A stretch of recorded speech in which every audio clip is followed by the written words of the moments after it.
So let's just get started then with this practice question here. Now, as we can see then for this question here, there is quite a bit of waffle going on, but that is pretty standard stuff for most linear programming problems. But as always, let's just start by reading the question, right? If we don't read the question, we're not going to have much chance actually answering the question. So what do we have then for this question here? Well, we have a teacher who's buying pens and pencils. The number of pens X and the number of pencils Y that he can buy can be represented by a linear programming problem, as demonstrated with the diagram, which models the following constraints. So as we can see then, we've got our diagram here, leaving the feasible region R.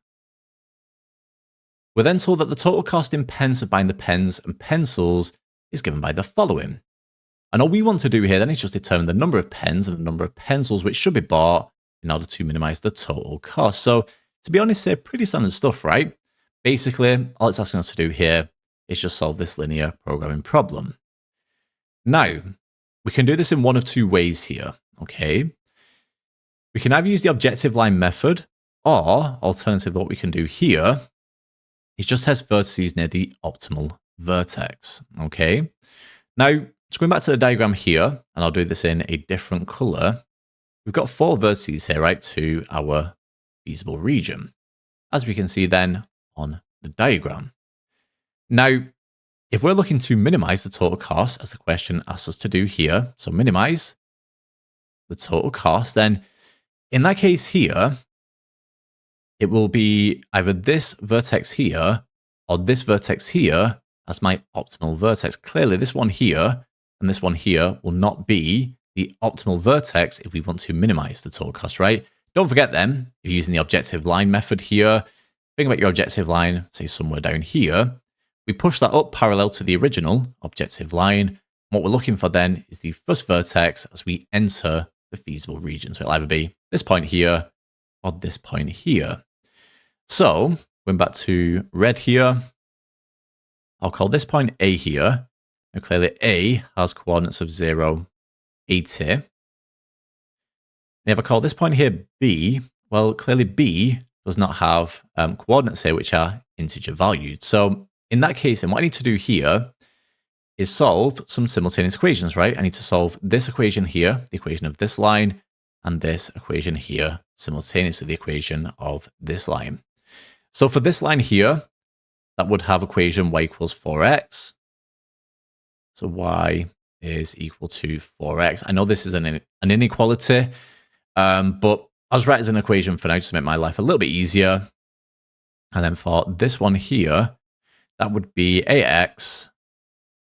So ax plus 7y is greater than or equal to 560. I said equals, and then I denoted that with an inequality. Let's try again. Today is not my good day for maths. There we go. Okay, it's a little bit better. So let's just keep going here. So, like I said, right, this here does not have integer values. So to find the point of intersection here, all I'm going to do then is just solve these two equations simultaneously. Now, if y is equal to 4x here, all I'm going to do then is just replace y here with 4x. So 7 lots of 4x is 28x. So I get ax. Sorry, let me just do that in the original pen color. So ax here plus 7 lots of 4x is equal to 560. This here is 28x. This is ax, so add those together.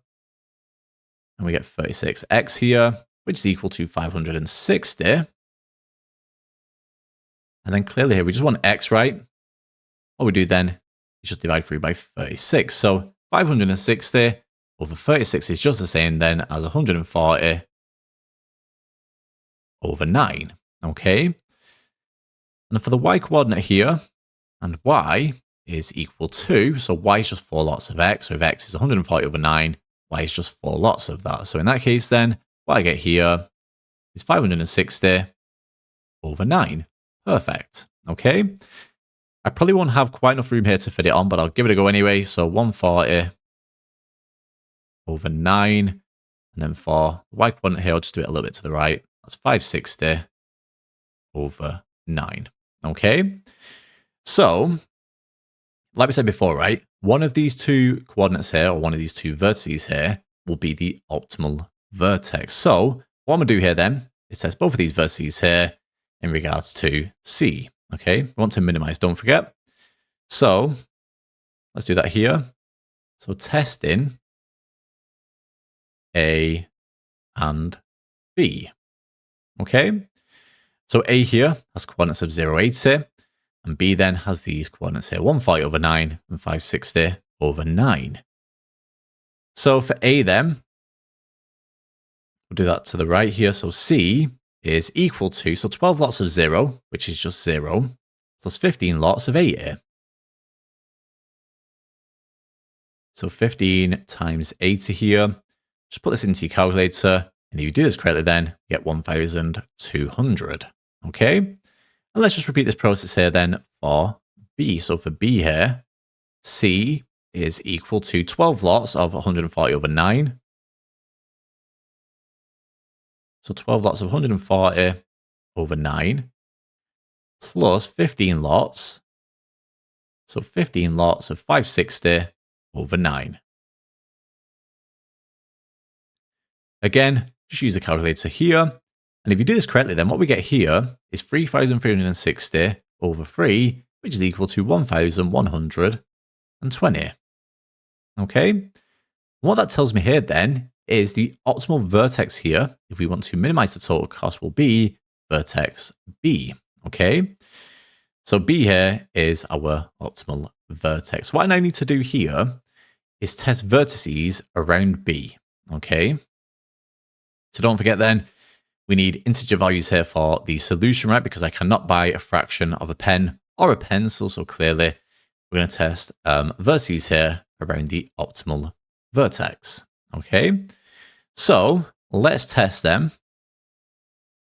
So let's test here the following. So 140 over 9 and 560 over 9. I'm just going to put those into my calculator here. What do I get? So 140 over 9, that gives me 15.5555, so on and so on. 560 over 9, that gives me 62.2 recurring. So what I'll do here is I'll test the following points. So let's test then. Underneath this, I'll do 15 and 62. Let's do 16 and 62. So 16 and 62. Let's also test here 15 and 63. And also 16 and 63. Okay, let's test each one of these points here, right? Because each point has integer values. And one of these here will give us the minimal total cost, right? Or in other words, it will minimize the total cost.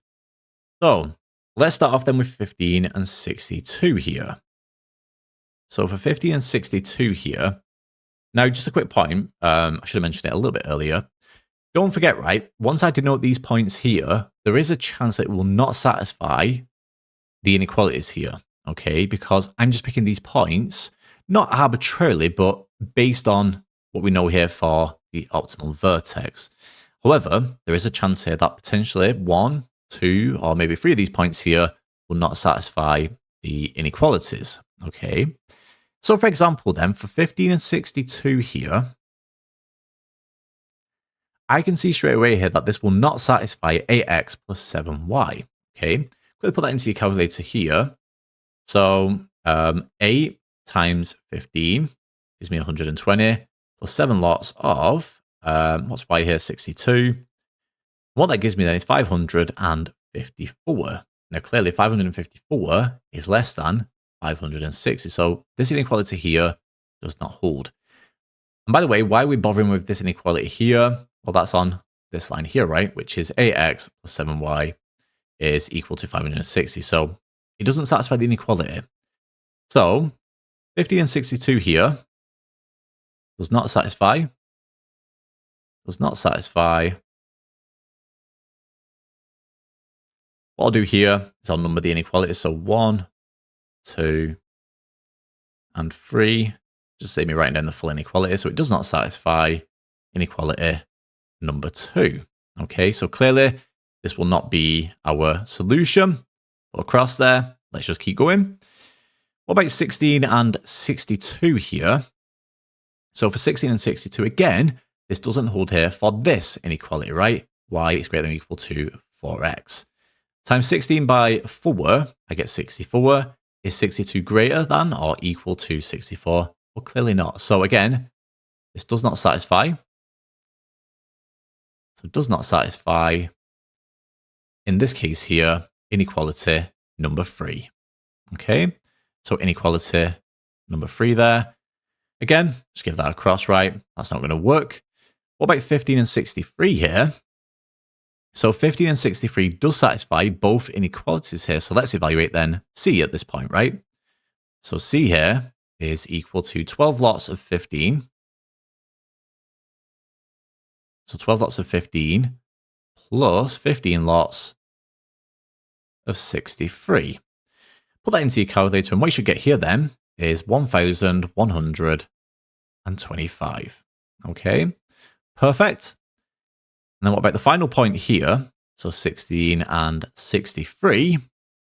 Well, again, this inequality here, number 3, does not hold, right? 16 times 4 is 64. 63 is not greater than or equal to 64. So again, does not satisfy. Does not satisfy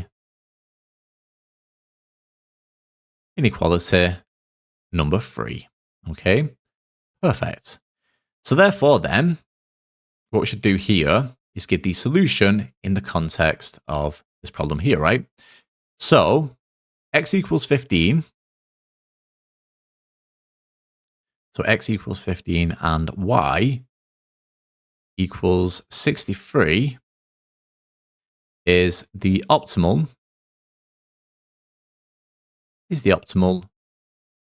integer solution.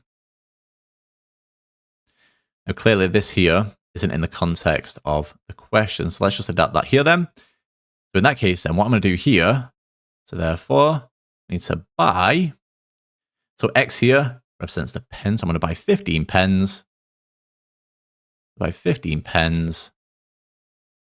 and y here represents the number of pencils. So we buy 15 pens and 63 pencils. Okay, and there we have it. So that gives the solution to the one practice question here. I do appreciate that these questions are never short in terms of the time it takes to actually answer them. Obviously in an exam, you don't have to waffle like I'm doing, but hopefully this solution, this demonstration here has helped. So like I said then, that gives us the solution here to the one practice question for this video. And that brings us to the end then of this video here on solutions with integer values.